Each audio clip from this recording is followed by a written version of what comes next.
Okay, so here's the second one of these problems. The first part of it, I want to find dy dx. I'm just going to use y prime every time for dy dx because it's a little bit easier. So the first thing I'm going to do is rewrite this y to the fourth plus 1 equals y squared plus x squared.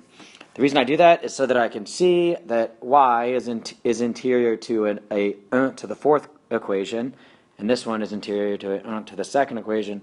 So therefore, I know that I need to use chain rule. So I'm going to dx both lines. That gives me 4. Well, I'm going to write it like this: 4 cubed.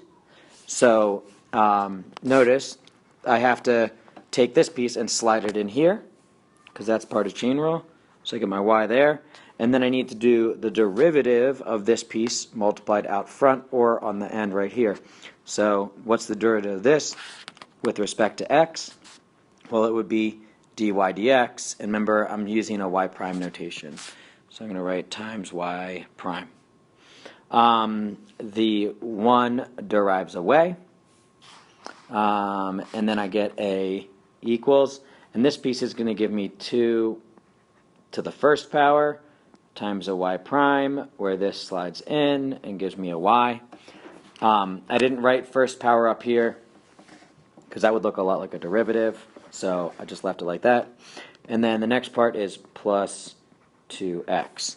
So let me just rewrite this. This is 4y cubed y prime is equal to 2y prime plus 2x.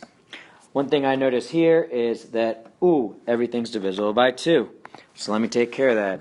That gives me 2y cubed y prime equals y prime plus x. From there, I'm going to take this guy and move it over to the other side because remember, I want to solve for y prime. So that gives me 2y cubed y prime minus y prime equals x. From there, I'm going to write y prime, open and close a set of parentheses, equals x. And then I want to fill in this parentheses what would give me back what I have up here. So to get that 2y cubed y prime, I would need a 2y cubed, and then I would need a minus and a y. From here, I'm going to go ahead and divide by this parentheses on both sides.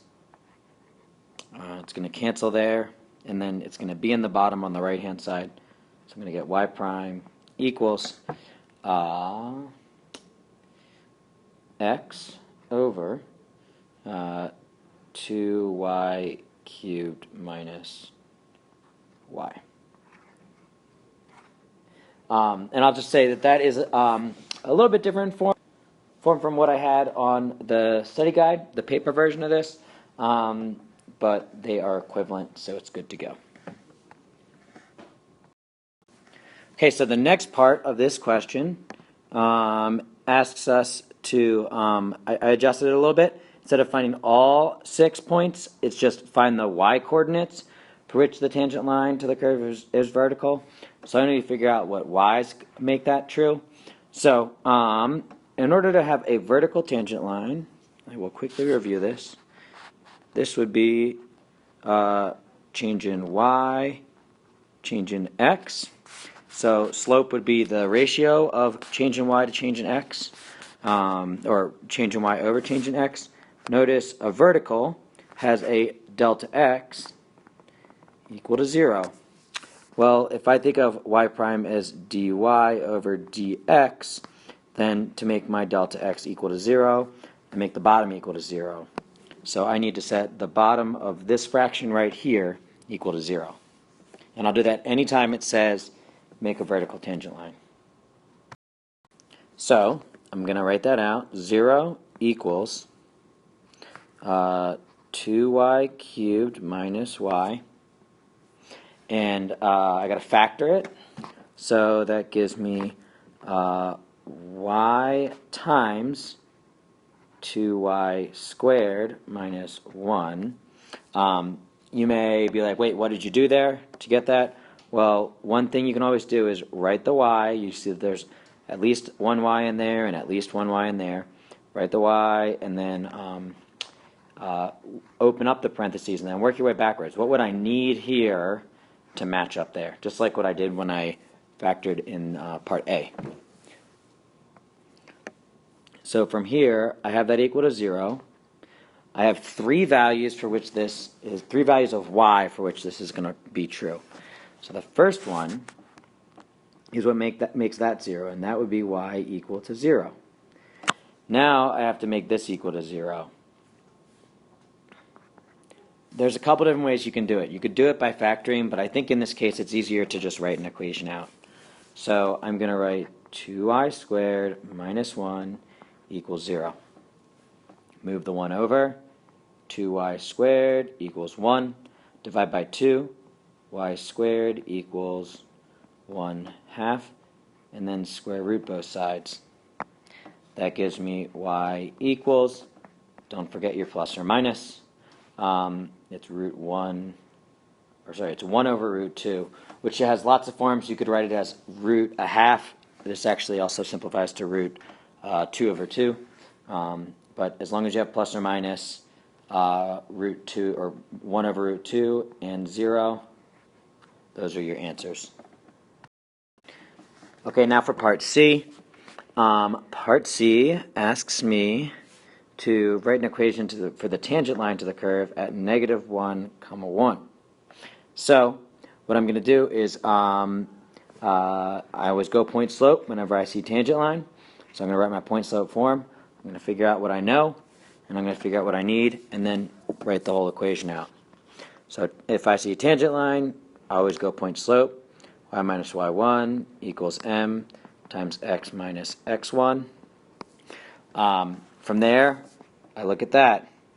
Well, that is an xy coordinate, and it's -1, +1. So you can see that my x is -1, my y is 1. Those are these two values right here. So I get y minus 1 equals, I'm going to leave a blank for the m, I'm going to open my parenthesis, and x minus a -1, well, that's going to give me x plus 1. So now all I got to do is figure out what goes here in for this m. To do that, I'm going to evaluate dy dx, the derivative y prime, at -1, 1. My notation is y prime evaluated at, or you could write open parentheses, -1, 1, and that's equal to, alright, so x is -1 over 2 times -1, whoops, undo, 2 times 1 cubed minus a -1, so that gives me plus 1 like this. So notice I got my -1 on the top. This is a total of 2, plus 1 is 3. So maybe you caught that. It is a y right here. So I subtract 1. There's no double negative. And that gives me -1 over 2 minus 1, which is just -1. And that's going to go in for my slope. So just write my -1 here. And then inside that box, that is my answer.